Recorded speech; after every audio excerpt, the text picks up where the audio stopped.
Let's continue with a few more definitions. First, let's consider sourcing. By this we mean basically finding sources of your supply.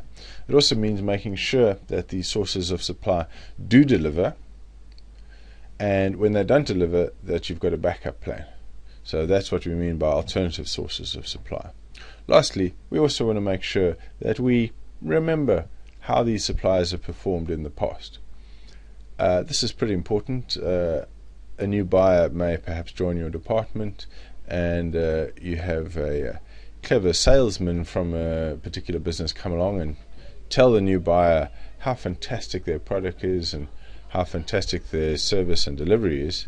And the new buyer, not knowing the history of this particular company, may then go and place orders and potentially create problems for the company when this new supplier fails to deliver. So it's important to be able to keep on record the history of how a particular supplier has been performing, so that people who perhaps are not familiar with that supplier can have a look at the history of a supplier, and then, were such a system in place, a new buyer would be able to consult the history and know a bit more about who he or she was dealing with. So it's really worthwhile gathering knowledge and storing a bit of history about suppliers, and we will talk about that in a bit more detail in sessions to come. Next, let's consider purchasing management. Well, that's everything required to manage your supplier relationships, so that's fairly self-explanatory. And then lastly, we'll speak often about buying and ordering. Well, these are things which need to be done to be able to actually get the stuff, part of the purchasing process, and we will talk about that in more detail later. Then I want to speak about supply chain management.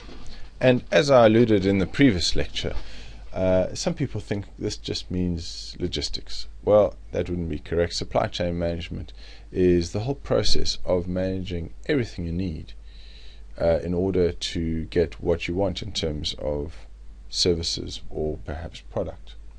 So, as is defined in our textbook, supply chain management is management of all the activities, the information, the knowledges, financial resources, the whole lot of that, which is associated with the flow and transformation of goods and services from raw material suppliers, component suppliers, and other suppliers.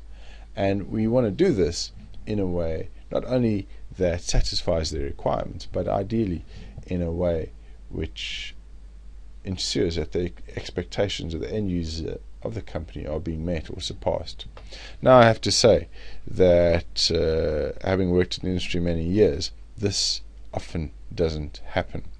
Very often the customers, if we can call that, of the purchasing department, those people who need the stuff, don't feel that their needs and expectations are being surpassed.